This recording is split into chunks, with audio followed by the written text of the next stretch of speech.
নমস্কার বন্ধুরা, বাংলা আইটিতে আপনাকে স্বাগত জানাই।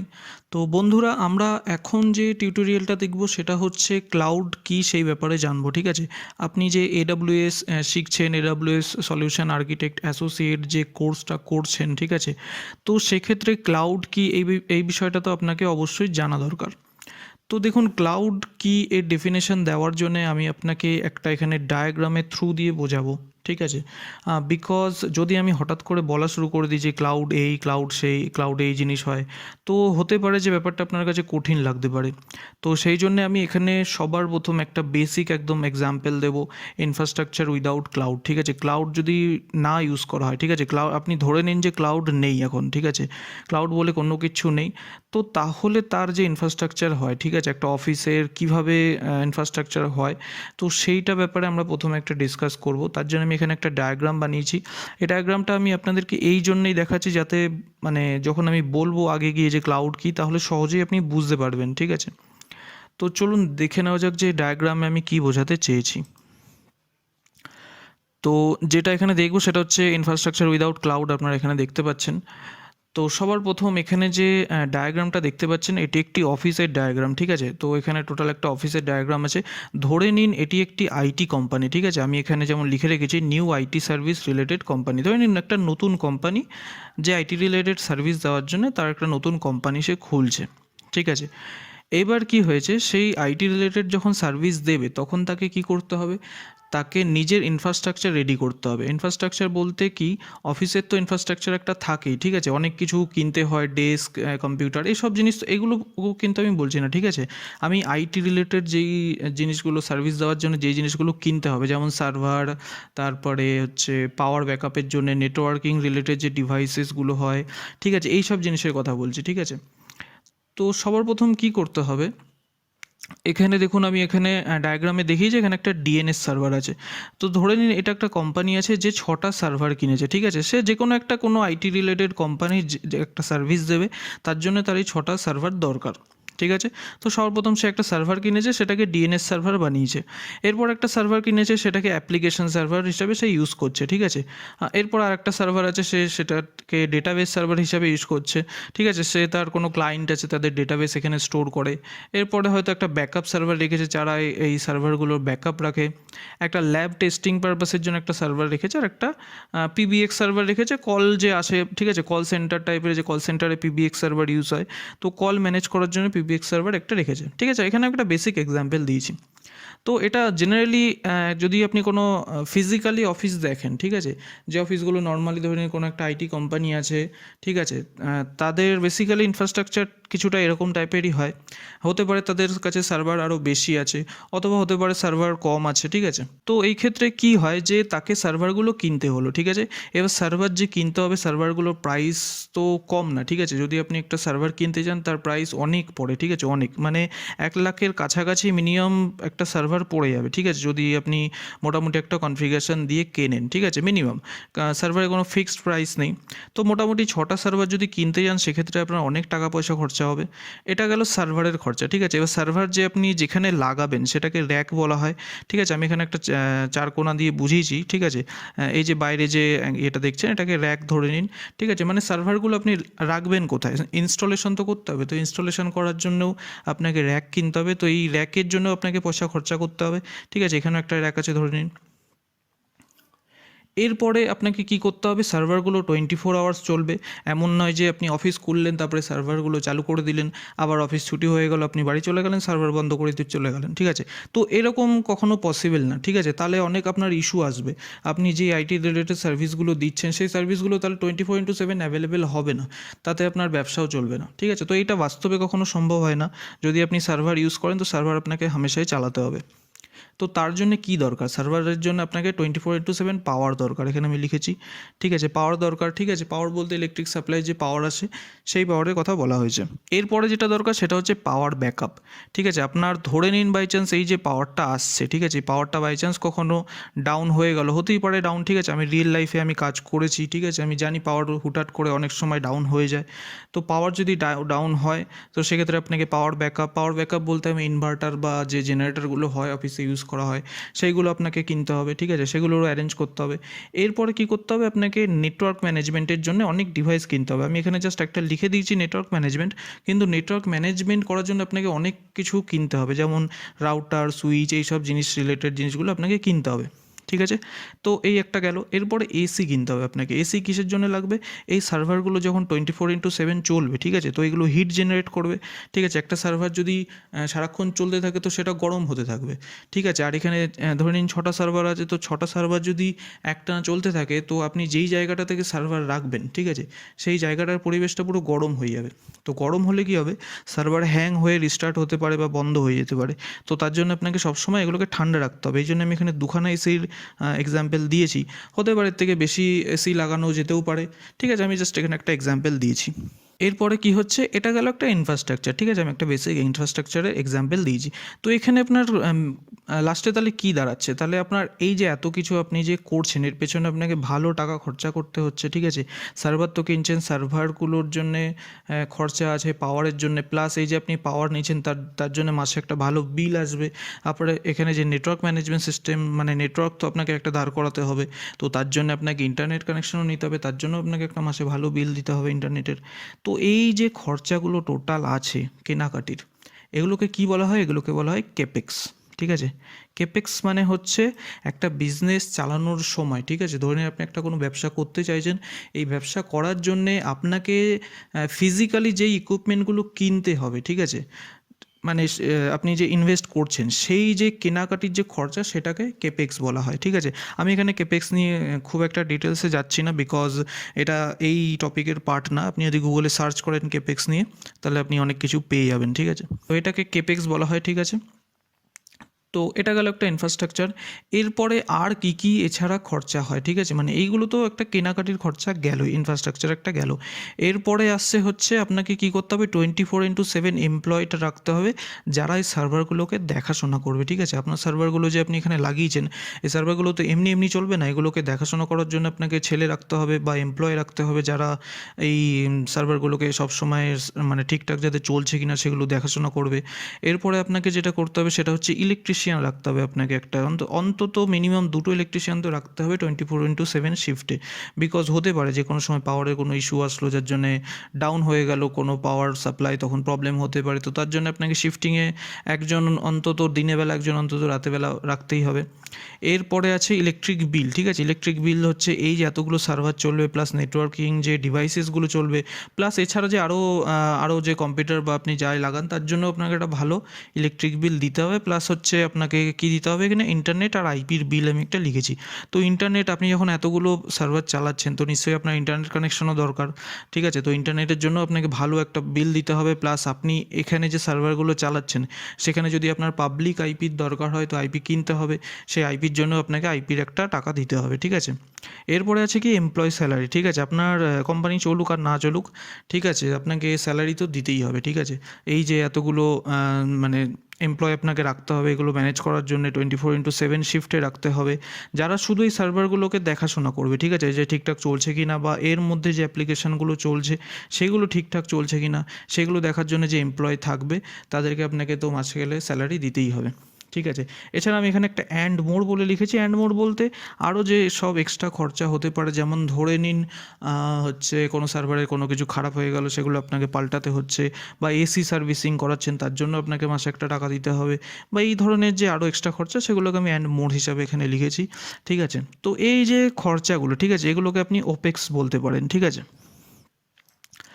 ওপেক্স মানে হচ্ছে কি একটা বিজনেস চালানোর জন্য, ঠিক আছে, একটা বিজনেসকে রান করা মানে অপারেশনাল রাখার জন্য যে খরচাটা আপনাকে করতে হয় নিয়মিত, সেটাকে ওপেক্স বলা হয়, ঠিক আছে। তো আপনি এটাও, এই ব্যাপারটাও আপনি গুগলে একবার সার্চ করলে পেয়ে যাবেন যে ওপেক্স কাকে বলে, ঠিক আছে। তো এই ছিল একটা মানে ফিজিক্যাল ইনফ্রাস্ট্রাকচার, ঠিক আছে। যদি একটা কোনো অফিস হয়, ঠিক আছে, ধরে নিন কোনো একটা আইটি কোম্পানি আছে, তার যে ইনফ্রাস্ট্রাকচার কীরকম টাইপের হতে পারে আমি এখানে একটা তার এক্সাম্পল দিয়েছি। আর আমি এক্সাম্পলটা এই জন্যেই দিলাম যে যাতে আমি ভবিষ্যতে গিয়ে যখন ক্লাউড কী জিনিস, কী ব্যাপার, ঠিক আছে, ওটা যখন বলবো তাহলে আপনার বুঝতে সুবিধা হবে। তো এটা ছিল একটা ইনফ্রাস্ট্রাকচার উইদাউট ক্লাউড। এখন যেটা দেখব সেটা হচ্ছে ভার্চুয়ালাইজেশন কনসেপ্ট, ঠিক আছে। একটু আগে আমি কি দেখালাম যে একটা ফিজিক্যাল ইনফ্রাস্ট্রাকচার কীরকম টাইপের হতে পারে, ঠিক আছে। মানে একটা অফিস আছে, তার সার্ভার লাগে, এসি, এসব জিনিস দিয়ে কী কী খরচা, এই জিনিসগুলো আমি আপনাদেরকে বোঝালাম।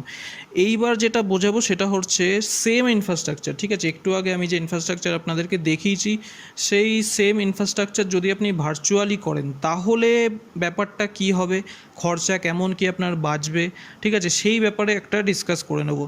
এইবার সেই জিনিসটা বোঝার জন্য, ঠিক আছে, ভার্চুয়ালি কীভাবে করতে হবে সেটা বোঝার জন্য আপনার যে কনসেপ্টটা ক্লিয়ার থাকতে হবে সেটা হচ্ছে ভার্চুয়ালাইজেশন, ঠিক আছে। ভার্চুয়ালাইজেশন সম্বন্ধে যদি আপনার কোনো নলেজ না থাকে তাহলে এই ভিডিওটা দেখুন, আমি গ্যারান্টি দিচ্ছি মাথায় আপনার ঢুকে যাবে পুরো ব্যাপারটা। তো ভার্চুয়ালাইজেশন বোঝার জন্য আমি এখানে একটা ডায়াগ্রাম ড্র করেছি। দেখুন এখানে নিচে লেখা আছে, একটা কনফিগারেশন লিখেছি, ঠিক আছে। কনফিগারেশনটা আমি কেন লিখেছি সেটা আমি আপনাদেরকে বলবো একটু পরেই। তো ধরে নেওয়া যাক আপনার কাছে দুটো ল্যাপটপ আছে, বা ধরে নিন একটাই ল্যাপটপ আছে, ঠিক আছে। আমি এখানে দুটো ল্যাপটপের এক্সাম্পল দিয়েছি, ঠিক আছে। তো ধরে নিন আপনি ভার্চুয়ালাইজেশন সম্বন্ধে কিচ্ছু জানেন না, আপনার কোনো কিছু নলেজই নেই ভার্চুয়ালাইজেশন সম্বন্ধে, ঠিক আছে। তো সেক্ষেত্রে কী হবে, আপনি ধরে নিন স্কুলে বা কলেজে পড়েন যেখানে আপনার কোনো একটা আপনি কোর্স করছেন লিনাক্সের ব্যাপারে, ঠিক আছে। আপনি লিনাক্স শিখতে চাইছেন, অথবা আপনি এমন একটা কোর্স করছেন যেখানে উইন্ডোজ সার্ভার 2012 বা 16 বা 19 যে কোনো একটা কিছু কোর্স করছেন যেটা আপনি প্র্যাকটিস করতে চাইছেন, ঠিক আছে। আপনি এবার যদি লিনাক্স কোর্স করেন কোথাও, তো আপনাকে তার সাথে প্র্যাকটিক্যালও করতে হবে, ঠিক আছে। এবার প্র্যাকটিক্যাল করার জন্য আপনাকে কী করতে হবে, আপনার নিজের সিস্টেমে লিনাক্স ইনস্টল করতে হবে, নাহলে আপনি প্র্যাকটিক্যালটা করতে পারবেন না, ঠিক আছে। তো ধরে নিন আপনার কাছে একটা ল্যাপটপ আছে যার কনফিগারেশন এখানে আমি নিচে লিখেছি। i3 একটা প্রসেসর আছে 6th জেনারেশন, আর র্যাম আছে 8 GB, আর হার্ড ডিস্ক আছে 500 GB, ঠিক আছে। একটা আপনার কনফিগারেশন, ঠিক আছে। তো আপনার কাছে দুটো অপশান আছে, ঠিক আছে। আপনি যদি লিনাক্স প্র্যাকটিস করতে চান তাহলে কি করতে পারেন, আপনি হতে পারে যে আপনি আপনার যে ল্যাপটপ আছে তার মধ্যে উইন্ডোজ ইনস্টল আছে, এই ধরে নিন আপনার ল্যাপটপ, ঠিক আছে, এর মধ্যে উইন্ডোজ ইনস্টল আছে। আপনি কি করলেন, উইন্ডোজটাকে পুরো উড়িয়ে দিলেন, একদম ডিলিট করে দিয়ে আপনি লিনাক্স ওটাতে ইনস্টল করে নিলেন। এবার আপনি লিনাক্স প্র্যাকটিস করছেন, কিন্তু সেক্ষেত্রে কী হলো, আপনার উইন্ডোজটা চলে গেল। এবার যদি আপনার ভবিষ্যতে উইন্ডোজের দরকার হয়, উইন্ডোজ অপারেটিং সিস্টেমে, তখন আপনি কী করবেন, আবার ওটাকে উড়িয়ে নতুন করে উইন্ডোজ করবেন। তো এটা একটা সঠিক পদ্ধতি হলো না।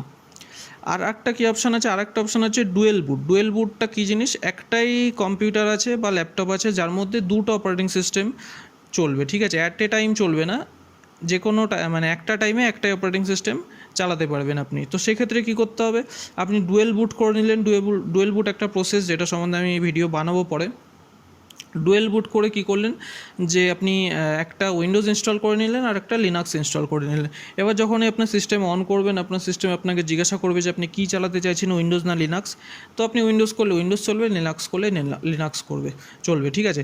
তো এইটা একটা পদ্ধতি আছে, আপনি ডুয়েল বুট করে করতে পারেন, ঠিক আছে। তো এক্ষেত্রে কি হলো, অ্যাট এ টাইম আপনার দুটো ওএস চলছে না, আপনাকে একটাই চালাতে হবে, ঠিক আছে।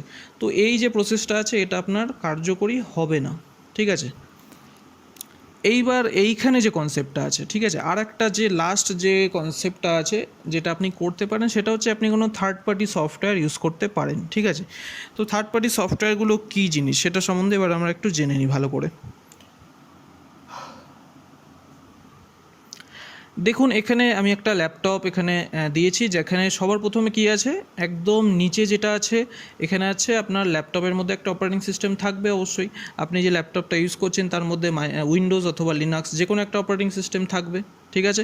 এইবার আপনি চাইছেন যে আমি আমার ল্যাপটপের মধ্যে আমি উইন্ডোজ সার্ভার 2012 ইনস্টল করব অথবা লিনাক্স ইনস্টল করব, যে কোনো একটা আমি ইনস্টল করতে চাইছি।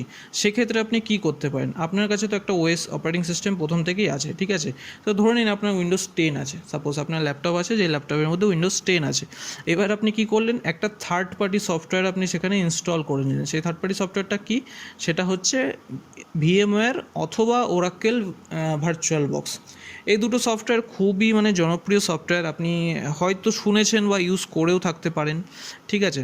এছাড়াও আরও অনেক সফটওয়্যার আছে, এরকম মাইক্রোসফটের আছে হাইপারভাইজার সফটওয়্যার আছে, ঠিক আছে। হাইপারভাইজার আপনার হাইপার ভি সফটওয়্যার আছে মাইক্রোসফটের, ঠিক আছে। হাইপার ভি যে সফটওয়্যারটা আছে সেটা মাইক্রোসফটের সাথে ডিফল্ট আসে, বাই ডিফল্টই থাকে উইন্ডোজ 10-এর মধ্যে, বা যদি আপনি সার্ভার চালান তার মধ্যে বাই ডিফল্ট থাকে, সেক্ষেত্রে আপনাকে নতুন করে ইনস্টল করতে হয় না, ঠিক আছে। তো আপনি কি করলেন, এখানে একটা থার্ড পার্টি সফটওয়্যার ইনস্টল করে নিলেন অথবা হাইপার ভিটাকে এনেবেল করে নিলেন, ঠিক আছে।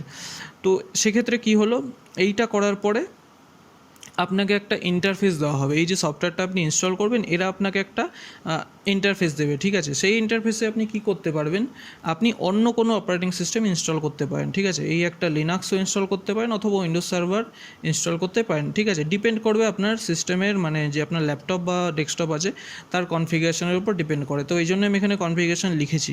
তো বেসিক্যালি ভিএমওয়্যার বা ওরাকেল বক্স বা হাইপার ভি আপনি যেটা ইউজ করেন তার জন্যে আপনার সিস্টেমের মিনিমাম কনফিগারেশন খুব মানে 8 GB র্যাম অন্তত হওয়া উচিত, ঠিক আছে।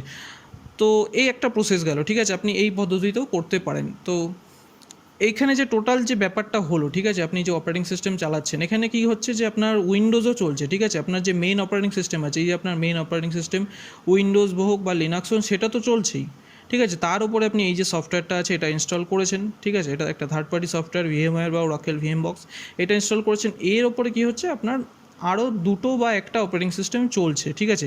এবার আপনি অ্যাট এ টাইম এই সব অপারেটিং সিস্টেমগুলোকে চালাতে পারেন। তো এক্ষেত্রে আপনার বেনিফিট কী হলো, আপনি উইন্ডোজ তো আপনার যেমন ছিল সেরকমই রয়েছে, আর আপনি তার সাথে লিনাক্স আপনি যে প্র্যাকটিস ধরে নেন করতে চান, তো আপনি লিনাক্সও এখানে চালাতে পারছেন। তো এক্ষেত্রে আপনার কী হলো, আপনার আগে যেমন ছিল সব রয়েও গেল, প্লাস আপনি এক্সট্রা বেনিফিটসও পাচ্ছেন, আপনাকে আর এক্সট্রা ওই ইনস্টলেশন ওই সব কিছু ঝামেলাতে যেতেই হলো না। তো ঠিক আছে, এইখানে ব্যাপারটা তাহলে কী হলো এবার একটু বুঝে নেওয়া যাক। এখানে ব্যাপারটা কি হলো সেটা হচ্ছে, আপনি এই যে টোটাল জিনিসটা করলেন, এইটাকেই টোটাল বলা হয় যে ভার্চুয়ালাইজেশন, ঠিক আছে। ভার্চুয়ালাইজেশন মানে কি, ভার্চুয়ালাইজেশন মানে হচ্ছে কোনো একটা ফিজিক্যাল রিসোর্স, ধরে নিন আমি একটা এক্সাম্পল দিই, যেমন ধরে নিন ফেসবুক ইউজ করেন আপনি, ঠিক আছে। ফেসবুকে কি হয়, ফেসবুক হচ্ছে একটা ভার্চুয়াল দুনিয়া, ঠিক আছে। আপনি যখন ফেসবুক ইউজ করেন, ফেসবুকে অনেকজনকে ফ্রেন্ড রিকোয়েস্ট পাঠান, তো সেক্ষেত্রে কী হয়, আপনি আপনার কম্পিউটার বা মোবাইল থেকে ইউজ করেন, ঠিক আছে। আপনি কাউকে ফ্রেন্ড রিকোয়েস্ট যখন পাঠান, তো কী করেন, আপনি মোবাইল থেকে করছেন, আপনি কখনও কারোর বাড়িতে গিয়ে ফিজিক্যালি হেঁটে গিয়ে কারোর বাড়িতে গিয়ে ফ্রেন্ড রিকোয়েস্ট পাঠিয়ে আসেন না, ঠিক আছে। তো আপনি যা করেন সব অ্যাপ দিয়ে অথবা ল্যাপটপ দিয়ে করেন। তো এই যে টোটাল যে জিনিসটা হচ্ছে, এটা কী হচ্ছে, ভার্চুয়ালি হচ্ছে। ফেসবুক হচ্ছে একটা ভার্চুয়াল দুনিয়া, ঠিক আছে। তো এখানেও কনসেপ্টটা সেম। এখানে কি হচ্ছে, আপনার কাছে একটা ফিজিক্যাল রিসোর্স আছে। ফিজিক্যাল রিসোর্স মানে কি, আপনার কাছে একটা ল্যাপটপ আছে, সেখানে সেই ল্যাপটপের মধ্যে যে হার্ডওয়্যার আছে, যেমন সিপিইউ আছে, র্যাম আছে, হার্ড ডিস্ক আছে, আরও অনেক কিছু রয়েছে। সেই যে রিসোর্সগুলো আছে সেইগুলোকে আপনি কী করছেন, সেগুলোকে আপনি স্প্লিট করে দিচ্ছেন, ঠিক আছে। সেইগুলোকে আপনি ধরে নিন শেয়ার করে দিচ্ছেন। আপনার যে অপারেটিং সিস্টেম আছে, ঠিক আছে, সেইটা চলার জন্য কী হবে, আপনার সেই অপারেটিং সিস্টেম চলার জন্য আপনার তো সিপিইউ দরকার, ঠিক আছে, র্যাম দরকার, হার্ড ডিস্ক স্পেসও দরকার, ঠিক আছে। তো সেইটা বাদেও যখন আপনি আর একটা অপারেটিং সিস্টেমের মধ্যে ইনস্টল করবেন, সেক্ষেত্রে কী হবে, এই যে সফটওয়্যারটা আছে, এই সফটওয়্যারটা আপনার এই যে রিসোর্সটাকে, ঠিক আছে, ওই যে সিপিইউ আছে, র্যাম আছে, এই হার্ড ডিস্ক আছে, এই রিসোর্সগুলোকে কী করবে, ডিভাইড করে দেবে। ডিভাইড করে দিয়ে একটা ভার্চুয়ালি এনভায়রনমেন্ট ক্রিয়েট করে দেবে, যেখানে আপনি অন্য আরও অপারেটিং সিস্টেম চালাতে পারেন, ঠিক আছে। তো এইটা ছিল হচ্ছে ভার্চুয়ালাইজেশনের কনসেপ্ট, ঠিক আছে। তো ভার্চুয়ালাইজেশন সম্বন্ধে আমি ডিটেলসে পরে আরও ভিডিও বানাবো, যেহেতু আমি এটা AWS রিলেটেড ভিডিও বানাচ্ছি। তো ভার্চুয়ালাইজেশন অ্যাকচুয়ালি একটা পুরো আলাদা চ্যাপ্টার, ঠিক আছে। তো আমি ভবিষ্যতে ডিটেলসে আরও ভালো একটা ভিডিও বানাবো। তো আমি আপনাকে এখানে একটা বেসিক নলেজ দিতে চাইছি জাস্ট। তো এটা ছিল একটা ভার্চুয়ালাইজেশনের কনসেপ্ট। তো এইবার দেখে নেওয়া যাক যে একটু আগে আমরা যে ফিজিক্যাল ইনফ্রাস্ট্রাকচারটা দেখলাম, সেটাকে যদি ভার্চুয়ালি করা হয় তাহলে ব্যাপারটা কীরকম হবে, ঠিক আছে। তো চলুন দেখে নেওয়া যাক। একটু আগে আমি আপনাদেরকে একটা ভার্চুয়ালাইজেশনের কনসেপ্ট দিয়েছি, ঠিক আছে। তো এবার আমরা দেখে নেব যে ফিজিক্যাল যে ইনফ্রাস্ট্রাকচার আমি আপনাদেরকে দেখিয়েছিলাম, ঠিক আছে, একটু আগে যে ফিজিক্যাল ইনফ্রাস্ট্রাকচারটা দেখালাম অফিসের, সেইটাকে যদি ভার্চুয়ালি করা হয়, ঠিক আছে, তাহলে ব্যাপারটা কি হবে, আপনার খরচা কি বাঁচবে আর কি বেনিফিট আপনি পাবেন, সেটা একবার দেখে নেওয়া যাক, ঠিক আছে। তো সবার প্রথম এখানে যেমন দেখতেই পাচ্ছেন ইউজিং ভার্চুয়ালাইজেশন লেখা আছে। তো এখানে আপনার কী হবে, সেম ইনফ্রাস্ট্রাকচার আছে, একটু আগে যে আমি অফিসের একটা ইনফ্রাস্ট্রাকচার দেখিয়েছি এখানেও সেম আছে। তো এখানে যেটা হয়েছে, সেখানে কী হয়েছে, সার্ভার কমিয়ে দিয়েছি, আমি একটা সার্ভার করে দিয়েছি। এই সার্ভারের কনফিগারেশনটা কী দিয়েছি আমি, সার্ভারের কনফিগারেশনটা খুব ভালো আছে এখানে, ঠিক আছে। আগে আমি আপনাদেরকে 6টা সার্ভারের কনফিগারেশন 6টা সার্ভার দেখিয়েছি, ঠিক আছে, কনফিগারেশন দেখায়নি, 6টা সার্ভার দেখিয়েছি। তো সেখানে কনফিগারেশন যাই থাকুক না কেন, আমি এখানে একটা আলাদা করে যেমন একটাই সার্ভার নিয়েছি, ঠিক আছে। ধরে নিন সেম কোম্পানি আছে এখানে, এনি আইটি অফিস আমি লিখে রেখেছি, ঠিক আছে। ধরে নিন কোনো একটা নতুন কোনো আইটি কোম্পানি বা সেই আইটি কোম্পানিটাই ধরে নিতে পারেন, যে কী করলো, যার ভার্চুয়ালাইজেশন সম্বন্ধে নলেজ আছে, ঠিক আছে। সে চাইছে যে আমি অতগুলো সার্ভার কিনবো না, ওই ছটা সার্ভার আমি কিনবো না, আমি একটাই সার্ভার কিনবো, একটা সার্ভারকেই ভার্চুয়ালি করে তার মধ্যে আলাদা আলাদা করে সমস্ত কিছু চালাবো। তো সেটা করলেও করা যেতে পারে, সেটাতেও কোনো অসুবিধা নেই। তো তার জন্য কী করতে হবে, সবার প্রথম যেটা রিকোয়ারমেন্ট সেটা হচ্ছে যেই সার্ভারটাকে আপনি ভার্চুয়ালাইজেশন বানাবেন, ঠিক আছে, সেই সার্ভারের কনফিগারেশনটা ভালো হতে হবে, ঠিক আছে। রিকোয়ারমেন্টের উপর সমস্ত কিছু ডিপেন্ড করে। তো যেমন আমি এখানে দিয়েছি সিপিইউ, কী হবে, সিপিইউ এখানে 24 কোর সিপিইউ দিয়েছি, এর থেকে কমও হতে পারে বেশিও হতে পারে, আমি জাস্ট একটা এক্সাম্পল দিয়েছি এখানে। র্যাম দিয়েছি 64 জিবি, ঠিক আছে। হার্ড ডিস্ক দিয়েছি 2 টিবি হার্ড ডিস্ক বা এসএসডি যেটা ইউজ করুক, ঠিক আছে। আর ল্যান যেটা আছে 1 জিবিপিএস বা 10 জিবিপিএসের ল্যান কার্ড একটা লাগানো আছে এখানে, ঠিক আছে। এইবার কি হচ্ছে এখানে, একটা সার্ভার, এই যে টোটালটা যেটা এখানে আপনি দেখতে পাচ্ছেন, এটা টোটালটাই একটা সার্ভার। এর মধ্যে কি হচ্ছে, সার্ভারের হার্ডওয়্যার আছে সবার নিচে। হার্ডওয়্যার বলতে সার্ভারের যে মাদারবোর্ড হয়, হার্ড ডিস্ক, তারপরে র্যাম, সিপিইউ, এই সমস্ত কিছু মিলে যে সার্ভারের হার্ডওয়্যার হয় সেইটা, ঠিক আছে। এরপরে কি করতে হবে আপনাকে, এখানে একটা টাইপ 1 হাইপারভাইজার ইনস্টল করতে হবে। টাইপ 1 হাইপারভাইজার কি সেটা আমি আগে গিয়ে আপনাকে বলছি, ঠিক আছে। এখন জাস্ট আপনি এমনি ধরে রাখুন যে এখানে একটা টাইপ 1 হাইপারভাইজার ইনস্টল করতে হবে। এরপরে কি হবে, এই টাইপ 1 হাইপারভাইজার যে আছে এ আপনাকে একটা ইন্টারফেস দেবে, যেখানে আপনি কি করতে পারবেন, আলাদা আলাদা অপারেটিং সিস্টেম ইনস্টল করতে পারবেন। মানে আপনাকে একটা প্ল্যাটফর্ম দিয়ে দেবে আলাদাভাবে, যেখানে আপনি আরও অন্য যে কোনো অপারেটিং সিস্টেম আপনি চালাতে পারেন, ঠিক আছে। তো টোটালি এটা ভার্চুয়ালি হচ্ছে সমস্ত কিছু। যেমন আমি এখানে দিয়েছি, দেখুন এখানে একটা ভার্চুয়াল ভিএম মানে হচ্ছে ভার্চুয়াল মেশিন, এই একটা ভার্চুয়াল মেশিন, এরকম সব দিয়ে রেখেছি। তো ধরে নিন এখানে ব্যাকআপ সার্ভার চলছে, এখানে আপনি এই কনফিগারেশনটা, এখানে যে কনফিগারেশনটা দেখতে পাচ্ছেন সেই কনফিগারেশন চলছে। এখানে যেমন ডিএনএস সার্ভার আপনি দেখতে পাচ্ছেন, ঠিক আছে। ডিএনএস সার্ভারে আপনি 2টো কোর সিপিইউ দিয়েছেন, র্যাম 4 জিবি, স্টোরেজ দিয়েছেন 60 জিবি, যেমন আপনার রিকোয়ারমেন্ট সেই হিসাবে আপনি এখানে ধরে নিন সাজিয়েছেন, ঠিক আছে, ঠিক আছে। আর এখানে ডেটাবেস সার্ভার আছে, তো যেমন আপনার রিকোয়ারমেন্ট সেই হিসাবে আপনি এতগুলো সার্ভার আপনি এখানে ইনস্টল করেছেন, ঠিক আছে। তো টোটাল এখানে আছে 4টে, আর 5টা সার্ভার আপনি এখানে চালাচ্ছেন। তো এক্ষেত্রে কি হলো, আপনি সমস্ত যে ব্যাপারটা এর আগে 6টা সার্ভারে আপনি করছিলেন, তো সেখানে আপনার কি হলো, একটা সার্ভারের মধ্যে সমস্ত কিছু হয়ে গেল ব্যাপারটা, ঠিক আছে। সেক্ষেত্রে হতে পারে আপনার একটা সার্ভারের পেছনে একটু বেশি খরচা করতে হবে, ঠিক আছে, কিন্তু আপনার টোটাল জিনিসটা একটা সার্ভারের মধ্যে হয়ে গেল, ঠিক আছে। আমি এখানে জাস্ট একটা এক্সাম্পল দিয়েছি, হতে পারে এখানে আমি একটা সার্ভারে দেখেছি, সেটা 2টো সার্ভারও হতে পারে যদি অফিস অনেক বড় হয়, ঠিক আছে। 2টো সার্ভার 3টে সার্ভারও হতে পারে, কিন্তু এটা জাস্ট একটা এক্সাম্পলের জন্য, ঠিক আছে। তো এখানে যেমন একটা সার্ভারের মধ্যেই আপনি এত কিছু ইনস্টল করে ফেলেছেন, আর আপনার কখনো এরকম মনে হবে না যে এই যে সার্ভারটা আছে এই সার্ভারের মধ্যেও যে আপনি আলাদা আলাদা ওএসগুলো চালাচ্ছেন, এইগুলো যে আলাদা ভার্চুয়ালি চলছে, সেটা আপনি কখনোই বুঝতে পারবেন না, ঠিক আছে। বা আপনার ইউজাররা যখন ইউজ করবে তারাও কখনোই বুঝতে পারবে না যেগুলো ভার্চুয়ালি চলছে, ঠিক আছে। তো এক্ষেত্রে আপনার বেনিফিট কী হলো, বেনিফিট হলো আপনার সার্ভারের খরচা কমে গেল অনেক, ঠিক আছে। আপনি আগে 6টা সার্ভার কিনেছিলেন, সেখানে আপনি 6টা সার্ভারের জায়গায় একটাই সার্ভার যদি কেনেন ভালো কনফিগারেশন দিয়ে, হতে পারে 6টা সার্ভারে কিনতে যা খরচা হয়েছে সেই খরচাটাও আপনার লাগবে না, ঠিক আছে, খরচাটা কমে যাবে। এরপরে কি হবে, আপনার পাওয়ার আপনার লাগবেই, ঠিক আছে। আপনি সার্ভার কমিয়ে দিলেও আপনার পাওয়ারটা হামেশাই দিতে হবে, ঠিক আছে। হতে পারে পাওয়ার কনজিউমটা কম হবে, কিন্তু পাওয়ার লাগবে, ঠিক আছে। নেটওয়ার্ক ম্যানেজমেন্টের জন্য আপনার স্টিল নেটওয়ার্ক ম্যানেজমেন্টের জন্য ডিভাইসেস লাগবে, নেটওয়ার্ক যেমন রাউটার, সুইচ, এইগুলো লাগবে, কিন্তু হতে পারে সেগুলো কম লাগবে, সমস্ত কিছু জিনিস কী হবে, কমে যাবে। এরপরে পাওয়ার ব্যাকআপ তো থাকবে এখানে, যেমন আমি বলেছিলাম একটু আগে যে জেনারেটর বা ইউপিএস যেগুলো হয় সেগুলো আপনার লাগবেই, ঠিক আছে। তো সেক্ষেত্রেও এর যে ক্যাপাসিটি আছে সেটা হয়তো কমে যাবে।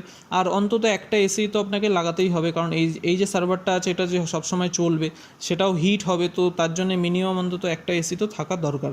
তো এক্ষেত্রে টোটাল ব্যাপারটা তাহলে কী হলো, আপনার মানে আমি এই যে টোটাল ডায়াগ্রামটা দেখিয়েছি আপনাকে একটাই জিনিস বোঝানোর জন্যে, যে এখানে মানে খরচাটা কীরকম আসছে, ঠিক আছে। এই যে আপনি একটা সার্ভার দিয়ে চালিয়ে দিলেন, ঠিক আছে। তো এখানে আপনার কী হলো, খরচাটা অনেকটা কমে গেল। কমে যাওয়ার পরে আর কি খরচা কমলো, যেমন আপনার এখানে আর যেগুলো আছে এমপ্লয়েড ও ম্যানেজ নেটওয়ার্ক, ঠিক আছে। আপনার যে আপনি এই যে ইনফ্রাস্ট্রাকচারটা আছে এটাকে ম্যানেজ করতেও আপনার নেটওয়ার্ক ম্যানেজ করতেও আপনার এমপ্লয় লাগছে, ঠিক আছে। তারপরে আপনার আর যে এমপ্লয় লাগবে সেটা হচ্ছে এমপ্লয় টু ম্যানেজ ভিএম, ঠিক আছে। আপনি যখন এই যে ইনফ্রাস্ট্রাকচারটা বানাচ্ছেন, ঠিক আছে, এটা যখন আপনি ভার্চুয়ালি তৈরি করবেন, তার জন্যে সব এরকম নয় যে সবাই ভার্চুয়ালি ক্রিয়েট করতে পারে, তার জন্য সেই রকম প্রফেশনাল দরকার যারা ভার্চুয়ালি ক্রিয়েট করতে পারবে, ঠিক আছে। তো তার জন্যও সেই রকম এমপ্লয় দরকার। ইলেকট্রিশিয়ান আপনার এখানেও লাগছে, ঠিক আছে। আর আপনার ইলেকট্রিক বিল এই সব তো থাকবেই, ঠিক আছে, কারণ আপনার ফিজিক্যাল সার্ভার হয়তো কমে গেছে কিন্তু বিল তো একটা আসবেই, যেহেতু সার্ভার চলছে অলরেডি। আর তারপরে যেটা আছে স্যালারি ফর এমপ্লয়, ঠিক আছে। আপনার এই যে জিনিসগুলো কমে গেছে এখন, ঠিক আছে, ছোটো হয়ে গেছে ইনফ্রাস্ট্রাকচারটা, আপনার জিনিসপত্র কমে গেছে, কিন্তু স্যালারি মানে কাউকে তো এগুলো ম্যানেজ করতে হবে, তো ম্যানেজ করার জন্য তো কাউকে রাখতে হবে, তো তার জন্য তাদেরকে স্যালারি তো দিতেই হবে। তো এক্ষেত্রে ব্যাপারটা কী হলো, টোটালি যেটা ব্যাপারটা হচ্ছে সেটা হচ্ছে আপনার খরচাটা কমে গেল অনেক, ঠিক আছে, খরচাটা কমে গেল আর ম্যানেজ করাটাও সুবিধা হয়ে গেল, ঠিক আছে। সমস্ত কিছুটা একটা সার্ভারের মধ্যে হয়ে গেছে, তো ম্যানেজ করাটাও অনেকটা সুবিধা হয়ে গেল, ঠিক আছে। তো এই ছিল একটা কনসেপ্ট, যদি ভার্চুয়ালাইজেশন ইউজ করে কেউ কারোর ফিজিক্যাল ইনফ্রাস্ট্রাকচারটাকে ভার্চুয়ালি করতে চায়, ঠিক আছে, এক্ষেত্রে কী হয়, খরচাটা কমে গেল অনেকটা। তাহলে একটু আগে আমি আপনাদেরকে একটা ভার্চুয়াল এনভায়রনমেন্টকে ফিজিক্যাল এনভায়রনমেন্টকে যদি ভার্চুয়ালি করা হয় সেটা কিভাবে করা হবে বা তার বেনিফিট কী আছে সেগুলো আমি আপনাদেরকে দেখালাম, ঠিক আছে। তো আপনি আশা করি বুঝতে পেরেছেন যে সেখানে অ্যাকচুয়ালি কীভাবে কী কাজ করে, ঠিক আছে। তো এইবার যেটা দেখবো সেটা হচ্ছে অ্যাকচুয়ালি ভার্চুয়ালাইজেশনটা হয় কীভাবে, ঠিক আছে। আমি এই কারণে এটা দেখাবো বিকজ হচ্ছে আপনি ক্লাউড যে কোনো ক্লাউড সার্ভিসই ইউজ করেন না কেন, ঠিক আছে, আপনি AWS ইউজ করুন বা মাইক্রোসফটের অ্যাজিওরে ইউজ করুন, যেটা ইউজ করুন সেক্ষেত্রে কী হবে, ব্যাকএন্ডে সবসময় ভার্চুয়ালাইজেশন টেকনোলজি ইউজ হয়, ঠিক আছে। তাহলে একটু আমাদের এই ভার্চুয়ালাইজেশন সম্বন্ধে জেনে রাখাটা ভালো, ঠিক আছে। আর একটু আগে আমি আপনাদেরকে একটা ল্যাপটপ নিয়ে দেখিয়েছিলাম, দুটো ল্যাপটপ, যে কীভাবে কী ওএস ইনস্টল করতে হবে। তো এইখানে সেই ব্যাপারটা একটু ডিটেলসে আমরা আলোচনা করব। তো সবার প্রথম দেখে নেওয়া যাক যে এখানে যদি আমরা হচ্ছে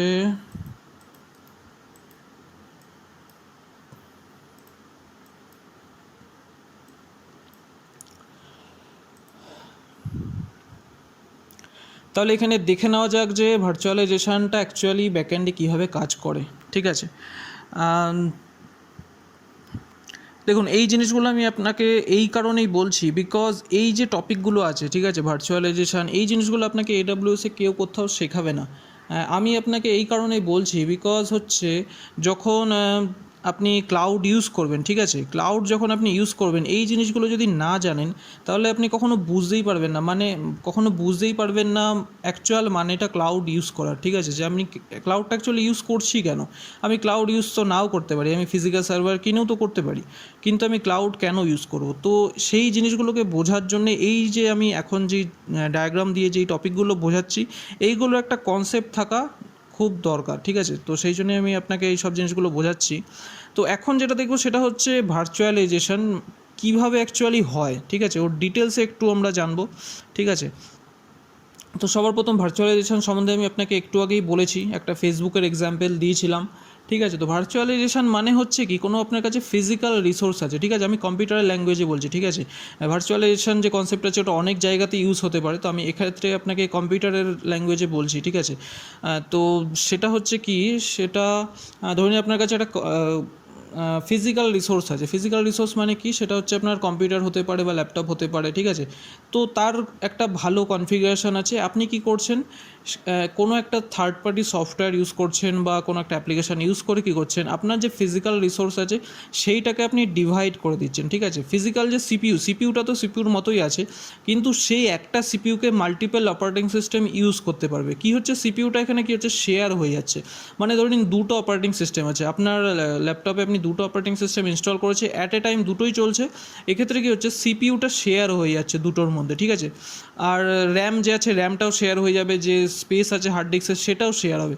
তো কী হয়, ভার্চুয়ালাইজেশনের মেন কনসেপ্টটা হচ্ছে কোনো ফিজিক্যাল রিসোর্সকে স্প্লিট করে দেওয়া, ঠিক আছে। মানে আপনার যে রিসোর্স আছে সেটাকে আপনি ডিভাইড করে দিলেন আলাদা আলাদাভাবে ইউজ করার জন্যে, ঠিক আছে। তো বেসিক্যালি ভার্চুয়ালাইজেশনের কনসেপ্ট হচ্ছে এটাই, আমি ডিটেলসে পরে ভিডিও বানাবো আরও। তো ভার্চুয়ালাইজেশন অ্যাকচুয়ালি এবার হাইপারভাইজার কি সেটা জেনে নেওয়া যাক। তো ভার্চুয়ালাইজেশন হচ্ছে একটা কনসেপ্ট, আর হাইপারভাইজার হচ্ছে একটা টেকনোলজি আপনি বলতে পারেন, ঠিক আছে। হাইপারভাইজার হচ্ছে একটা এক টাইপের সফটওয়্যার আপনি বলতে পারেন, ঠিক আছে। হাইপারভাইজার হচ্ছে এমন একটা টেকনোলজি যেটা আমি যে এতক্ষণ যে ভার্চুয়ালাইজেশন যে কনসেপ্টটা বললাম, এই কনসেপ্টটাকে যে বাস্তবে পরিণত করতে হাইপারভাইজার হেল্প করে, ঠিক আছে। মানে আপনি যে ফিজিক্যাল যে রিসোর্স আছে সেটাকে ডিভাইড করবেন, সেই ডিভাইডটা করবেন কীভাবে, কার সাহায্যে করবেন, এই হাইপারভাইজারই আপনাকে হেল্প করে, ঠিক আছে। হাইপারভাইজার হচ্ছে একটা সফটওয়্যার আপনি বলতে পারেন, বা ওই একটা অ্যাপ্লিকেশান, বা একটা কখনো কখনো এটা অ্যাজ এ অপারেটিং সিস্টেম হিসেবেও কাজ করে, ঠিক আছে। ডিফারেন্ট টাইপের হয়, আমি বলছি আগে গিয়ে, ঠিক আছে। তো হাইপারভাইজার হচ্ছে একটা সফটওয়্যার যেটা এই ভার্চুয়ালাইজেশন করতে হেল্প করে। তো হাইপারভাইজার বেসিক্যালি দুই টাইপের হয়, একটা হচ্ছে টাইপ 1, ঠিক আছে, আর একটা হচ্ছে টাইপ 2। টাইপ 2 আমরা রিয়েল লাইফে অনেকেই ইউজ করেছি, তো আমি এই জন্য টাইপ 2টাই আগে বলবো। টাইপ 2-র মধ্যে হচ্ছে ভিএমওয়্যার পরে, ঠিক আছে। একটু আগে যে আমি ল্যাপটপের একটা এক্সাম্পল দিয়েছিলাম সেখানে টাইপ 2 হাইপারভাইজার ইনস্টল করা হয়েছিল, ঠিক আছে। তো টাইপ 2-র মধ্যে কী হয়, ভিএমওয়্যার ওয়ার্কস্টেশন আছে, ওরাকেল ভিএম বক্স আছে, অথবা মাইক্রোসফটের হাইপার ভি, বা এই ধরনের আরও যে সফটওয়্যারগুলো হয় সেগুলো হচ্ছে টাইপ 2 বলা হয়। এক্ষেত্রে অ্যাকচুয়ালি কাজ কীভাবে করে, তো সবার প্রথম দেখে নেওয়া যাক, আপনার হচ্ছে এটা পিসি বা ল্যাপটপ, তার হচ্ছে এটা হার্ডওয়্যার বলতে আপনার যে ফিজিক্যাল যে হার্ডওয়্যার হয়, ঠিক আছে। কম্পিউটার যে মাদারবোর্ড বা র্যাম, সিপিইউ সব মিলে কী হয়, হার্ডওয়্যার তৈরি হলো, ঠিক আছে। হার্ডওয়্যারের আপনি কী করছেন, হার্ডওয়্যারের ওপরে আপনি কোনো একটা অপারেটিং সিস্টেম ইনস্টল করছেন, সেটা উইন্ডোজ হতে পারে বা লিনাক্স হতে পারে, ঠিক আছে। যে কোনো অপারেটিং সিস্টেম আপনি ইনস্টল করলেন, এরপরে আপনি চাইছেন যে এই যে আমার ল্যাপটপ বা কম্পিউটারটা আছে তার উপরে আপনি 2 বা 3টে আরও অন্য ওএস অ্যাট এ টাইম চালাতে চাইছি। তো সেক্ষেত্রে কী করতে হবে, আপনাকে একটা টাইপ 2 হাইপারভাইজার ইনস্টল করতে হবে। তো টাইপ 2 হাইপারভাইজার কী আছে, ভিএমওয়্যার আছে, তারপরে ওরাকেল ভিএম বক্স আছে, ঠিক আছে। ভিএমওয়্যারটা বেসিক্যালি ফ্রি থাকে না, এটা আপনাকে কিনতে হয় লাইসেন্স, আর ওরাকেল ভিএম বক্সটা হচ্ছে ওপেন সোর্স, ঠিক আছে। তো আপনি যে কোনো ইউজ করতে পারেন আপনার রিকোয়ারমেন্টের ওপরে বেস করে। তো এরা কী করবে, এরা আপনাকে একটা ইন্টারফেস দিয়ে দেবে যার ওপরে আপনি ভার্চুয়াল মেশিন আলাদা আলাদা করে বানাতে পারেন, ঠিক আছে। এখানে আমি 3টের এক্সাম্পল দিয়েছি, ঠিক আছে। এখানে আপনি যে কোনো অপারেটিং সিস্টেম চালাতে পারেন, এটাতে উইন্ডোজ করতে পারেন, এটাতে লিনাক্স করতে পারেন, এটাতে আপনি আবার লিনাক্স করতে পারেন, তো আপনার রিকোয়ারমেন্টের উপরে ডিপেন্ড করে। তো এই ক্ষেত্রে কী হলো, আপনার যে হার্ডওয়্যারটা আছে, ফিজিক্যাল যে হার্ডওয়্যার, ঠিক আছে, এই যে হার্ডওয়্যারটা আছে, এই হার্ডওয়্যারটা কী হলো, রিসোর্স, এই হার্ডওয়্যার যে রিসোর্স আছে সেটা ডিভাইড হয়ে গেল এই 3টে সিস্টেমের ওপরে, ঠিক আছে। এই 3টে সিস্টেম আপনার সিপিইউটাকে আলাদা আলাদাভাবে ইউজ করবে, ঠিক আছে। মানে সিপিইউটা ডিভাইড হয়ে যাবে এই 3টে অপারেটিং সিস্টেমের ওপরে। অবশ্যই এক্ষেত্রে কী হবে, যে আপনার যে সিস্টেমের কনফিগারেশন আছে সেটা খুব ভালো হতে হবে, না হলে আপনি অ্যাকচুয়ালি কী হবে, যে ইউজ করতে পারবেন না। মানে আপনি করে তো নিলেন কিন্তু সেগুলো চলবে না, হ্যাং হয়ে যাবে, এই জিনিসগুলো হতে পারে। তো এটা গেল টাইপ 2 হাইপারভাইজার। এরপরে যেটা আছে টাইপ 1, ঠিক আছে। তো আমি এখানে একটা জিনিস বলে দিই, যে ইন্ডাস্ট্রিতে যত আপনি যেখানে অফিস বা যে কোনো জায়গায় কাজ করুন সেই ক্ষেত্রে এই টাইপ 2 হাইপারভাইজারটা অ্যাকচুয়ালি ইউজ হয় না, ঠিক আছে।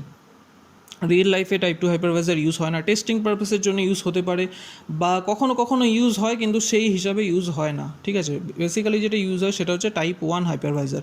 আপনি যে কোনো জায়গায় ক্লাউডে বলুন, আর যে কোনো বড় কোনো অফিস যদি হয়, তারা যদি নিজেদের ফিজিক্যাল এনভায়রনমেন্টকে যদি ভার্চুয়ালি করতে চায় তাহলে তাকে টাইপ 1 হাইপারভাইজারই ইউজ করতে হবে, ঠিক আছে।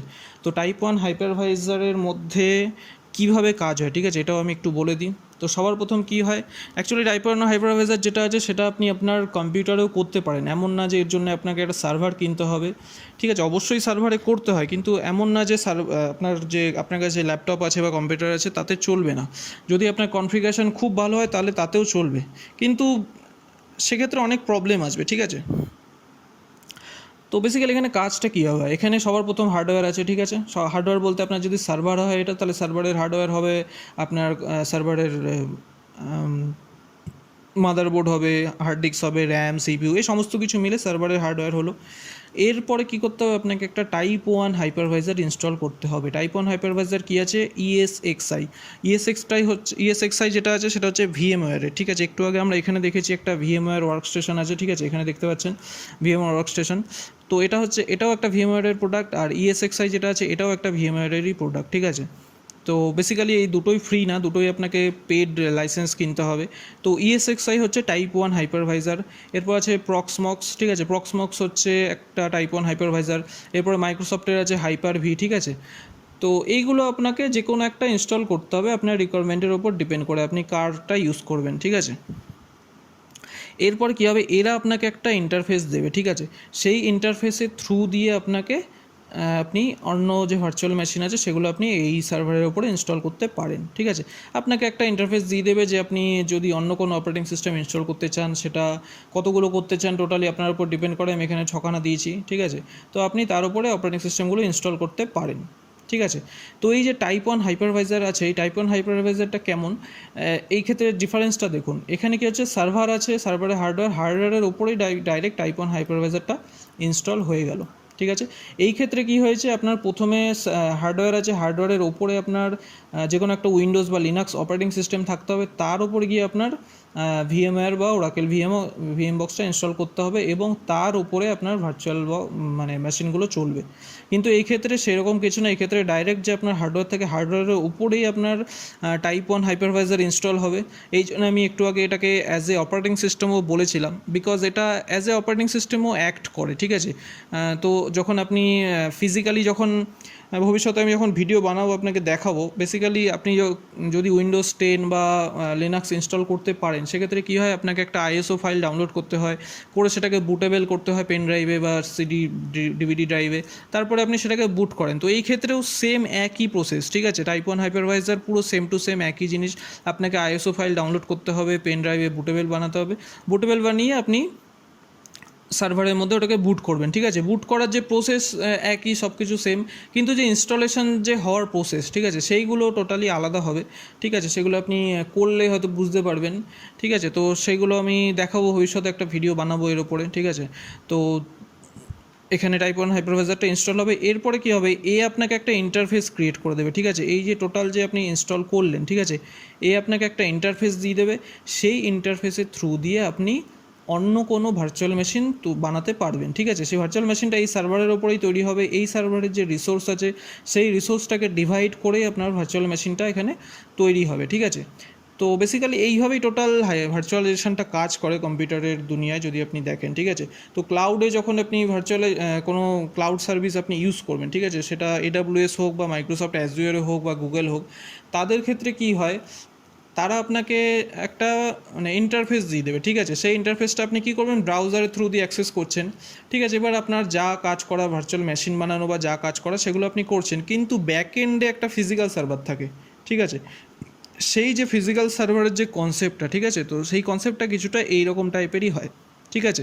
আমি যেমন এখানে টাইপ 1 হাইপারভাইজার এক্সাম্পল হিসাবে EXXI দিয়েছি, প্রক্সমক্স দিয়েছি, হাইপারভি দিয়েছি।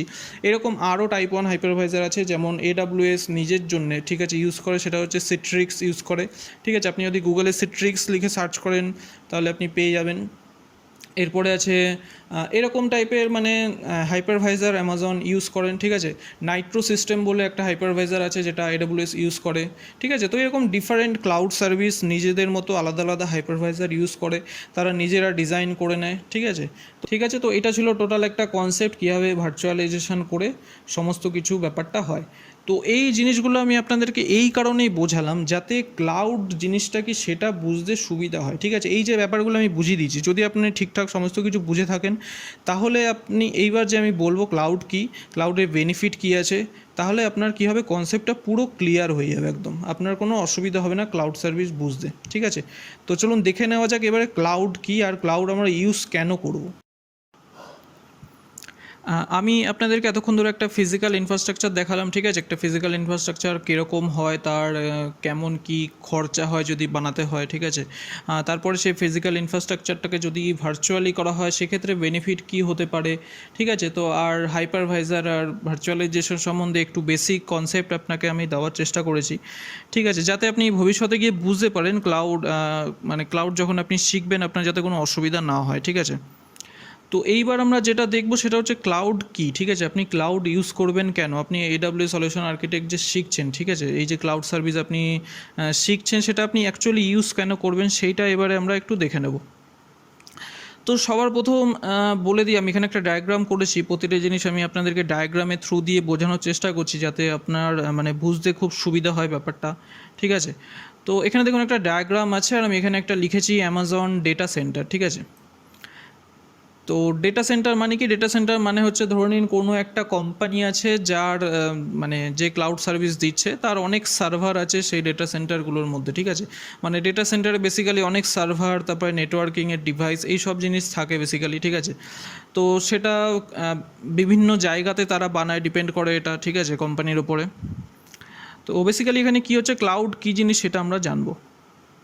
তো ক্লাউড মানে হচ্ছে আমরা সবাই জানি যে হচ্ছে মেঘ, ঠিক আছে? কিন্তু এখানে আমরা যে প্রকৃতিতে যে মেঘ দেখতে পাই সেই মেঘের কথা আমি এখানে বলছি না। এখানে ক্লাউড মানে হচ্ছে মেঘ বলতে কি হচ্ছে, মেঘ যেমন কি হচ্ছে, মেঘ আমরা কখনো ফিজিক্যালি টাচ করতে পারি না, ঠিক আছে? আপনি কখনো ফিজিক্যালি মেঘ টাচ করতে পারেন না, যেমন সেই রকমই ক্লাউড বলতে বোঝাচ্ছে এখানে সার্ভারকে। কোনো একটা সার্ভার আছে যেটা ফিজিক্যালি আপনার কাছে নেই, ঠিক আছে? কোনো দূরে কোথাও একটা সার্ভার অ্যাভেলেবেল আছে যেটাকে আপনি ইন্টারনেটের মাধ্যমে অ্যাক্সেস করছেন, ঠিক আছে?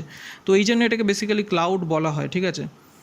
তো ক্লাউডের একদম পাতি ভাষায় যদি আমি বলি ক্লাউড কী জিনিস, ক্লাউড মানে হচ্ছে কোনো একটা থার্ড পার্টি কোম্পানি আছে যার থেকে আপনি সার্ভার রেন্টে নিচ্ছেন, ঠিক আছে? এটা একদম একদম পাতি বাংলা ভাষাতে যদি বলা হয় তাহলে এর মানে হচ্ছে এটাই। কিন্তু এক্ষেত্রে কী হয়, এক্ষেত্রে অনেক হাইফাই টেকনোলজি ইউজ করা হয়, তাদের কাছে অনেক ভালো টেকনোলজি আছে, তারা প্রোভাইড করে সেই জিনিসটাকে একদম ম্যানেজ করে আপনাকে সার্ভিসটা দিচ্ছে। তো বেসিক্যালি আমরা এখানে AWS শিখবো, তাই জন্য এখানে কি হচ্ছে, ধরে নিন এটা হচ্ছে AWS এর একটা ডেটা সেন্টার যেটা ইন্ডিয়াতে আছে, ঠিক আছে? AWS এর অনেকগুলো ডেটা সেন্টার আছে, ঠিক আছে? এরকম আরও যে অনেক ক্লাউড সার্ভিস আছে তাদেরও ডেটা সেন্টার থাকে বিভিন্ন কান্ট্রিতে, ঠিক আছে? তো ধরে নিন AWS এর যেমন একটা ডেটা সেন্টার ইন্ডিয়াতে আছে। এক্ষেত্রে কি হচ্ছে, ডেটা সেন্টারের মধ্যে অনেকগুলো সার্ভার থাকে, ঠিক আছে? তো সেক্ষেত্রে কী হয়, সেই ডেটা সেন্টারটাকে বিভিন্ন ইউজার অ্যাক্সেস করতে পারে, ঠিক আছে? যেমন এখানে একটা ইউজার দিচ্ছে এই মুম্বাই থেকে অ্যাক্সেস করছে সেই ডেটা সেন্টারটাকে, কেউ ব্যাঙ্গালোর থেকে অ্যাক্সেস করছে, কেউ সিঙ্গাপুর, মানে এমন না যে শুধু ইন্ডিয়াতে আছে বলে ইন্ডিয়ার লোকই অ্যাক্সেস করতে পারবে এরকম না, বাইরের অনেক যে কোনো মানে পৃথিবীর যে কোনো জায়গা থেকে এই ডেটা সেন্টারটাকে অ্যাক্সেস করা যেতে পারে, ঠিক আছে? কলকাতাও এখানে দেওয়া হয়েছে, কলকাতা থেকেও কেউ অ্যাক্সেস করতে পারে। তো বেসিক্যালি কী হচ্ছে, ক্লাউড হচ্ছে টোটাল গ্লোবালি কাজ করে, ঠিক আছে? মানে যখন একটা কোনো কোম্পানি, ঠিক আছে, যেমন AWS হোক বা গুগল হোক বা মাইক্রোসফট অ্যাজুয়ার হোক, ঠিক আছে, যে কোনো কোম্পানি ওরা কী করছে, ক্লাউড সার্ভিসটা যখন প্রোভাইড করছে তারা আলাদা আলাদা কান্ট্রিতে নিজেদের ডেটা সেন্টার তৈরি করছে, ঠিক আছে? এবার ডেটা সেন্টারগুলো তৈরি কেন করছে আলাদা আলাদা কান্ট্রিতে সেটা আমরা ভবিষ্যতে গিয়ে জানবো, ঠিক আছে? ডিটেলসে আরও জানবো। তো বেসিক্যালি হচ্ছে এটা হচ্ছে কনসেপ্ট, ঠিক আছে? যে এখানে ধরুন একটা ডেটা সেন্টার আছে আর বিভিন্ন ইউজার বিভিন্ন জায়গা থেকে সেই সার্ভিসগুলোকে নেওয়ার জন্য বিভিন্ন জায়গা থেকে অ্যাক্সেস করতে পারছে। আর এই যে অ্যাক্সেস করছে এটা হচ্ছে টোটালি ইন্টারনেটের মাধ্যমে অ্যাক্সেস করা হয়, ঠিক আছে? তাহলে একবার আমরা বেনিফিট দেখে নিই, ক্লাউড যে আপনি ইউজ করবেন, কেন ইউজ করবেন। আমি আপনাদেরকে এতক্ষণ ধরে ফিজিক্যাল সার্ভার দেখিয়েছি, ঠিক আছে? ফিজিক্যাল সার্ভারের একটা এক্সাম্পল আপনাকে দিয়েছি। যদি ফিজিক্যাল সার্ভারটাকে ভার্চুয়ালি করা হয় তার কি বেনিফিট আছে সেগুলো আমি আপনাদেরকে দেখিয়েছি। এইবার যদি আপনি ক্লাউড ইউজ করেন তাহলে তার বেনিফিটটা কী পাবেন, আমি এতক্ষণ ধরে আপনাদেরকে ওই ব্যাপারগুলো বোঝালাম, ঠিক আছে? ফিজিক্যাল ইনফ্রাস্ট্রাকচার, ভার্চুয়ালাইজেশন ইনফ্রাস্ট্রাকচার, এগুলো বোঝালাম এই কারণে যাতে আপনি ক্লাউডটা খুব ভালোভাবে বুঝতে পারেন, ঠিক আছে? তো ক্লাউড মানে কি আমি আপনাকে তো বললাম, ঠিক আছে? অন্য একটা কোনো সার্ভিস প্রোভাইডার আছে যারা নিজেদের সার্ভার কী করছে, অনেক ম্যানেজ করে ভালো টেকনোলজি ইউজ করে তারা আপনাকে সার্ভারটা ইউজ করতে দিচ্ছে, ঠিক আছে? তো সেটাই বেসিক্যালি মেন কনসেপ্ট ক্লাউডের, ঠিক আছে? তো এখানে কি হচ্ছে, ক্লাউড আমরা কেন ইউজ করব, ঠিক আছে? ক্লাউড কেন ইউজ করব, ধরে নিন একটা কোম্পানি আছে যে হচ্ছে নিজের আইটি কোম্পানি খুলতে চাইছে, তো তার কি করতে হবে, তার হচ্ছে সে নিজের আইটি সার্ভিস দিতে চাইছে, তার জন্যে তাকে ফিজিক্যাল কিছু সার্ভার কিনতে হবে, নেটওয়ার্কিং রিলেটেড ডিভাইসেস কিনতে হবে, এরকম অনেক কিছু জিনিসপত্র কিনতে হতে পারে, ঠিক আছে? কিন্তু সে যদি ক্লাউড ইউজ করে তাহলে তার কি হচ্ছে, তাহলে তার টোটালি যে সার্ভার যে কেনার খরচা সেইগুলো টোটালি বেঁচে যাচ্ছে। তো এখানে সবার প্রথম পয়েন্ট যেটা আছে বেনিফিট, তার মধ্যে হচ্ছে কোনো ফিজিক্যাল সার্ভার লাগছে না, ঠিক আছে? ক্লাউড যখন আপনি ইউজ করবেন তখন কী হবে, কোনো ফিজিক্যাল সার্ভার আপনার দরকার নেই, আপনাকে কিচ্ছু কিনতে হবে না, না কোনো নেটওয়ার্কিং ডিভাইস কিনতে হবে, না কোনো ফিজিক্যাল সার্ভার কিনতে হবে, না সার্ভার রাখার জন্য কোনো জিনিস বা র্যাক কিনতে হবে, ঠিক আছে? এই একটা প্রথম একটা বড় খরচা আপনার বেঁচে গেল। এরপরে কী হলো, আপনি যে এতগুলো সার্ভার রাখছিলেন, ঠিক আছে, প্রথম যে আমি দেখিয়েছিলাম এক্সাম্পলটা, সেখানে কী হচ্ছে, আপনার এসি লাগছে, ইলেকট্রিসিটি লাগছে, ঠিক আছে, পাওয়ার ব্যাকআপ দিতে হচ্ছে সার্ভারে। তো আপনার যখন ফিজিক্যাল সার্ভার নেই তো তখন আপনার এই জিনিসগুলো তো কিছুই লাগছে না। এরপর কি হচ্ছে নো মেনটেনেন্স ফর সার্ভার, আপনার কাছে ফিজিক্যাল সার্ভার নেই তো আপনাকে কোনো কিছু মেনটেনেন্সও করতে হচ্ছে না, ঠিক আছে। এরপরে যেটা সবথেকে বড় বেনিফিট সেটা হচ্ছে pay as you go model, ঠিক আছে। ক্লাউড আপনি যে কোনো ক্লাউড ইউজ করুন সেক্ষেত্রে কী হয়, পে অ্যাজ ইউ গো মডেলে কাজ করে, মানে আপনি যতক্ষণ ইউজ করবেন, ঠিক আছে। ধরে নিন আপনি অ্যামাজন থেকে একটা সার্ভার নিলেন, আপনি 1 ঘন্টার জন্য যদি ইউজ করেন তাহলে আপনাকে 1 ঘন্টারই টাকা দিতে হবে, এমন নয় যে আপনাকে পুরো 1 মাসের জন্য টাকা দিতে হবে, না আপনাকে একটা চুক্তি করে নিতে হবে 1 বছরের, এরকম কোনো কিছু না। আপনি যদি আধা ঘন্টাও ইউজ করেন, ঠিক আছে, আধা ঘন্টা ইউজ করেন বা 5 মিনিটও যদি ইউজ করেন, সেই 5 মিনিটের টাকাই আপনাকে দিতে হবে, ঠিক আছে। মানে এখানে পার সেকেন্ড হিসাবে বিল হয়, ঠিক আছে। এই জন্য এটাকে pay as you go model বলে, আপনি যতটা ইউজ করছেন তার জন্যই টাকা পে করছেন। নো নেটওয়ার্ক সেট আপ, ঠিক আছে, আপনার কাছে ফিজিক্যাল কোনো সার্ভার নেই তো আপনাকে কোনো নেটওয়ার্ক সেট আপেরও কোনো দরকার পড়ছে না। হাই অ্যাভেলেবিলিটি মানে হচ্ছে কি আপনার সার্ভার যে আপনি ক্লাউড থেকে নিচ্ছেন, ঠিক আছে, আপনি যখন AWS থেকে কোনো সার্ভার নেবেন সেই সার্ভারটা অ্যাভেলেবেল, সবসময় অ্যাভেলেবেল পাবেন আপনি, এমন না যে সার্ভার ডাউন হয়ে গেছে আপনি অ্যাক্সেস করতে পারছেন না, এরকম কোনো কিছু হবে না, ঠিক আছে। এরপরে হচ্ছে সিকিওর, ঠিক আছে, আপনি যখন কোনো সার্ভার নেবেন ক্লাউড থেকে সেটা খুবই সিকিওর হবে, ঠিক আছে। AWS একটা এত বড় কোম্পানি বা মাইক্রোসফট যেখান থেকে আপনি নেন না কেন সার্ভার, তারা নিজেদের যে ডেটা সেন্টারটা বানিয়েছে সেখানে অনেক হাইফাই টেকনোলজি ইউজ করে সেটাকে সিকিওর বানায় অনেক, ঠিক আছে। তো এখানে সিকিওর ব্যাপারটা থাকে খুব ভালোভাবে। এরপরে আছে যেটা হচ্ছে স্কেলেবল, ঠিক আছে। স্কেলেবল মানে হচ্ছে কি আপনি যে সার্ভারটা নিচ্ছেন বা আপনি যেই সার্ভিসই নেন না কেন সেই জিনিসটাকে আপনি ইচ্ছা মতো আপ অ্যান্ড ডাউন করতে পারেন। ধরে নিন আপনি একটা সার্ভার নিয়েছেন যার 2 GB র্যাম আছে, 2 করে CPU আছে, আর ধরে নিন 50 GB SSD আছে তার মধ্যে। এবার আপনি চাইছেন যে সেই যে কনফিগারেশন আছে এটাকে বাড়াতে হবে, তো সেটা আপনি আরামসে করতে পারেন, এরকম না যে আপনাকে সার্ভার পুরো অফ করে দিয়ে করতে হবে বা এরকম কিছু না। এই জিনিসগুলো ক্লাউডে মানে খুব সহজেই হয়ে যায়। যদি আপনার কাছে একটা ফিজিক্যাল সার্ভার থাকতো, ঠিক আছে, তো সেই সার্ভারটাকে যদি আপনার কোনো কনফিগারেশন চেঞ্জ করতে হতো তাহলে কী করতে হবে, আপনাকে প্রথমে সার্ভারটাকে অফ করতে হবে, তারপরে আপনি সেটাতে কোনো জিনিস ইনস্টল করবেন, ঠিক আছে, বা র্যাম বা CPU ইনস্টলেশন করলেন, তারপরে আবার সার্ভারটাকে অন করলেন। কিন্তু ক্লাউডে এসব কিচ্ছু ঝামেলা নেই, তো ক্লাউডে এই জিনিসগুলো খুব সহজেই ম্যানেজ হয়ে যায়। এরপরে আছে কস্ট এফিসিয়েন্ট, ঠিক আছে, এক্ষেত্রে আপনার খরচাটা অনেক বেঁচে যায়। একটা ফিজিক্যাল সার্ভার যদি আপনি কিনতে যান, ঠিক আছে, সেক্ষেত্রে আপনার অনেক টাকা খরচা হয়ে যায়। তো সেক্ষেত্রে কী হচ্ছে, এখানে আপনাকে কোনো এইসব সার্ভার কিনতে হচ্ছে না, আপনি জাস্ট যতটা ইউজ করবেন ততটারই টাকা দেবেন। তো এই ক্ষেত্রে আপনার খরচাটা অনেকটা বেঁচে যাচ্ছে, প্লাস আপনি যে এতগুলো সার্ভার চালাচ্ছিলেন এতদিন ধরে, ঠিক আছে, ধরে নিন আপনি ফিজিক্যাল সার্ভার চালাচ্ছিলেন, তার জন্য একটা বিল আসছিল, ইন্টারনেট কানেকশনের জন্য একটা আপনাকে বিল দিতে হচ্ছিলো, তো সেই খরচাগুলো টোটালি আপনার বেঁচে যাচ্ছে, ঠিক আছে। এরপরে কি আছে নো লাইসেন্স ফর OS, ঠিক আছে। তো এখানে কি হয়, ক্লাউডে আপনি যখন কোনো অপারেটিং সিস্টেম ইনস্টল করবেন, ঠিক আছে, ধরে নিন আপনি AWS একটা সার্ভার নিয়েছেন আর সেখানে আপনি উইন্ডোজ সার্ভার 2012 ইনস্টল করলেন, তো সেক্ষেত্রে কী হবে, সেক্ষেত্রে আপনাকে কোনো লাইসেন্স করতে হবে না উইন্ডোজের জন্য, ঠিক আছে। এরকম না যে আপনাকে লাইসেন্স করাতে হবে তারপরে আপনি করবেন, এরকম কিছু নেই, ওগুলো অটোমেটিক্যালি সব অ্যাক্টিভেটেড থাকে, ঠিক আছে, লাইসেন্স নিয়ে আপনাকে কোনো চিন্তা করতে হবে না। এরপর আছে কি ইজি টু ম্যানেজ, ঠিক আছে, ক্লাউডে যে ইন্টারফেস হয় সেটা খুবই ইজি থাকে, এমন না যে খুব হ্যাবক কিছু বড় জিনিস যেটাকে ম্যানেজ করা খুবই কঠিন, এরকম কিছু না, খুবই সোজা ম্যানেজ করা। এরপরে কি আছে no employ required to manage physical server, ঠিক আছে, আপনার কাছে ফিজিক্যাল সার্ভার নেই তো আপনার কোনো এমপ্লয়ও রাখতে হচ্ছে না যে ফিজিক্যাল সার্ভারগুলোকে ম্যানেজ করবে, ঠিক আছে, এটা একটা বড় বেনিফিট। তো সেই এমপ্লয়গুলো যখন থাকবে না আপনার কী হচ্ছে, স্যালারিটাও তাদেরকে দিতে হচ্ছে না, এতেও আপনার বেনিফিট হচ্ছে, টাকাটা বেঁচে যাচ্ছে আপনার অনেক। তো সবার লাস্টে গেছে রিডিউস কেপেক্স অ্যান্ড ওপেক্স, ঠিক আছে। তো এই টোটাল যেগুলো বললাম তো সেগুলোর ওপরই কেপেক্স অ্যান্ড ওপেক্সটা ডিপেন্ড করছে, ঠিক আছে। তো কেপেক্স ওপেক্স আমি বলেছি ভিডিও শুরুতেই কী জিনিস, ঠিক আছে। তো এই হচ্ছে টোটাল ছিল ক্লাউডের বেনিফিট, ঠিক আছে। আমি একটু আগে আপনাদেরকে বলেছি ফিজিক্যাল একটা ইনফ্রাস্ট্রাকচার কীরকম হয়, তারপরে যদি সেটাকে ভার্চুয়ালি করা হয় তার যে বেনিফিটগুলো আছে সেটা কী হয়। তো এবার যদি আপনি ক্লাউড ইউজ করেন, ঠিক আছে, তাহলে তার বেনিফিট কী হয় এবার আপনি আশা করি বুঝতে পারছেন, ঠিক আছে। এখানে আপনার মানে বেনিফিটটা কতটা হচ্ছে আর খরচাটা কতটা কমে যাচ্ছে, ঠিক আছে।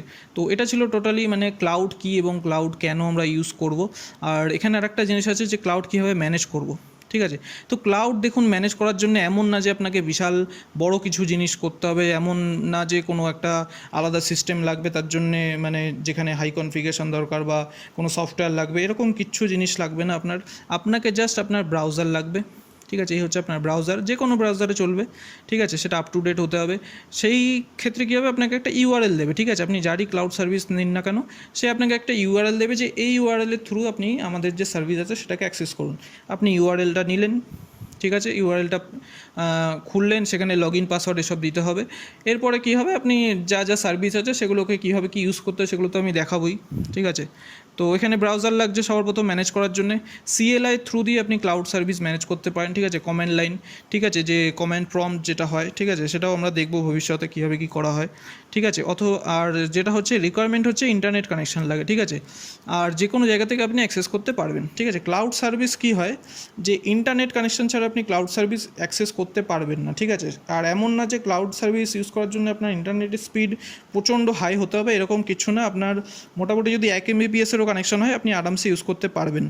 আর ক্লাউড সার্ভিস হচ্ছে এমন একটা জিনিস যেটা পৃথিবীর যে কোনো প্রান্ত থেকে ইউজ করা যায়, ঠিক আছে। শুধুমাত্র ইন্টারনেট কানেকশন হলেই আপনি ক্লাউড সার্ভিসটা ইউজ করতে পারবেন।